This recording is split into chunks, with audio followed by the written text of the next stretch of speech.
Tala Fou o tala mai Ausetalia le radio Samoa.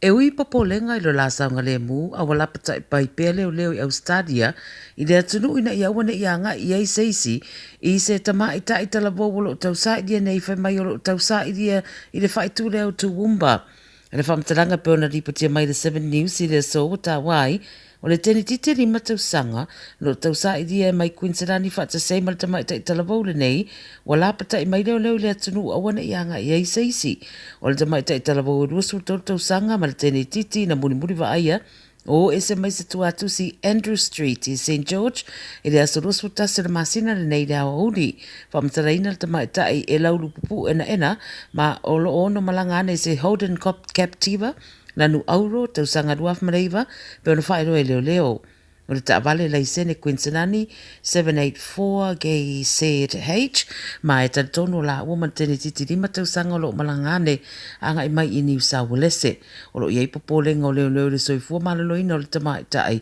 e talasanga ina le atunu ina ia viri le o ia pe asira fia pe va ai fo iei stasi.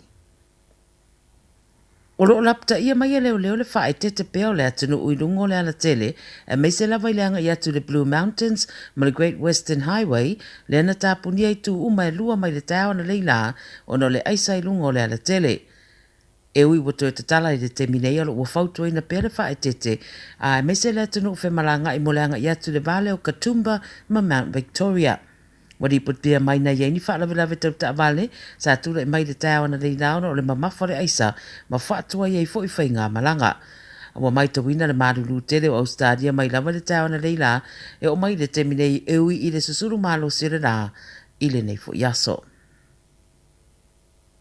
O le atu lai se tasi ari I lumo le whamsinonga I se teimi e tari I ona morianga, I le mai ona maua e leo leo o le sidia ma le whasa lau wafe o le tau o fuala au whasa ino le aisa methamphetamine, a to ai ma le whaitau wafe o le tau o aulo masiriva na maua mai se whale I le taulanga I sini. Me mai na su e leo leo le Unity Bathurst Street, I le vai aso nei na ua mai aso e su enga o le sapalai o fuala au whasa ina I le taulanga. Wheta ua ina sidia ma le ono sa lau kalama o le aisa na mawai, wha pefo I ma aulo ma siriva, jewelry, ma tupe. Fast food baratu sanga na matua le ri ua pua ina leo leo, mai le units lea modia I modianga ese tau whala au wha saina. E leo mawhaim tatara I tua ma o lea so, e tura I eiri wha msinonga.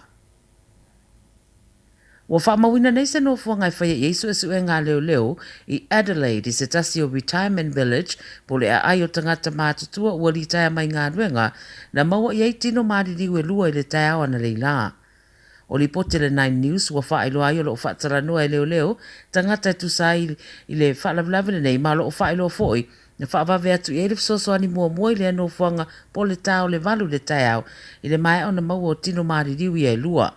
Wha ilo mai o lo whai le su enga re te minei mai re mai lua pe wha maonia o ila po ai la ua ia ua maririu ai ele o ilo fo I pe au mawai I le no fuanga. Ma le tala muli muli, siria ma le tolu tesi ma le 5 miliona tangata Ausetalia e a fia I ni tūlanga o ni winga pule pule tutu pe fia malosi pe wha matau foi po le coercive control le pe ona wha ilua I wha maumaunga a le ofisa o whainu mera wha mawina Ausetalia. O lo ofua pe a malelua tesi malelua miliona o le itu pata maitai a matutua tu sare malelua tesi maletolu pasene ia atoi maletasi tesi malefa pasene o le itu pa a miliona o le itu pa o alii a afia foi pesa o foi ni tulanga e sawa ina ilangona e se pa anga I se taimi o le soifuanga. O le whaatono le ofisa le o whai numera wha mawina Ausetalia, le ABS o Will Milne, na ia tā ua o tangata e ono a fia I tu ai ngā tūranga whapea o mātua tai tuatasi po single parents o tangata iei mana o ngā whapitua tau le mawhauwhau, ia mai se fo I tangata o lo whea ngai mamawhatianga I tu tau tupe. O tala ia le video Samoa mai Ausetalia, mo le nei fo ia wa uli Moses whapopo ngā tai au soifua.